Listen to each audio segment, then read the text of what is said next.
I'm going to go through the actual exercise that we can do to actually do this. But the first step is actually just understanding the logic of Spanish, okay? In this video, I'm specifically going to go through how to use it. But first, you just want to understand the logic of Spanish. And that's where I teach a framework called the 3 W's. And that's what comes to understanding the logic and the why behind Spanish grammar.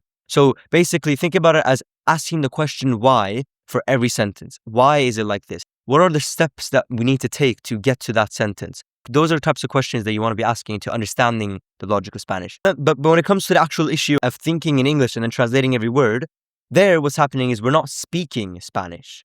And so just like how we get better at thinking in Spanish by thinking in Spanish, we get better at speaking Spanish by speaking Spanish. And this is where I did a framework I like to call the SIR ladder.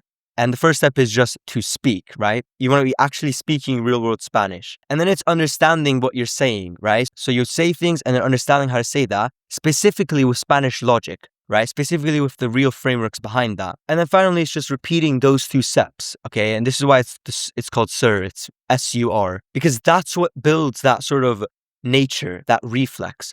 You do the thing that you want to get good at over and over again. It seems very simple, right? Oh, do the thing that you want to get good at over and over again.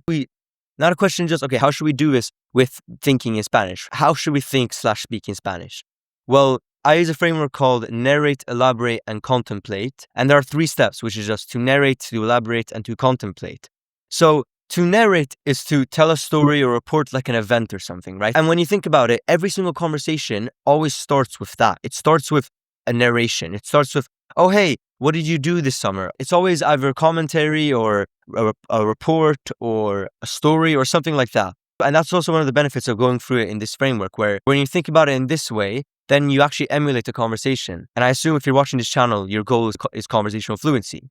And this framework just goes through the first step, which is just speaking, okay? What we're doing here is SIR, right? We're speaking, and then we want to understand that thing. So for speaking, we always want to start with a narration, okay? Then we go to elaboration, which is to add details, to specify, to explain, right? Elaborate. And so I like to think about this as like stages in a conversation, okay? And remember, by the way, so far we're just talking about speaking. We're just talking about getting words out of your mouth in order to think in Spanish, okay? And then the last step is to contemplate. And this is where you sort of reach a higher level. You ask the question why. You basically you get into more hypothetical thoughts. And this is where you get into a more high level vocabulary. You can think about this as like almost like debate language, where people question everything and sort of, provide arguments, provide analogies. And that to me is the highest level of communication and language, because you're trying to communicate something very abstract and difficult to understand, right? You can imagine a lot of these debaters use very complex words, lots of buzzwords, right? But there's a reason why they are forced to use such words, because their thoughts are also abstract. They're trying to share an argument, and that requires nuance and big buzzwords, that people like to call it. So that's the framework. Narrate, elaborate, contemplate. That's how I like to just speak,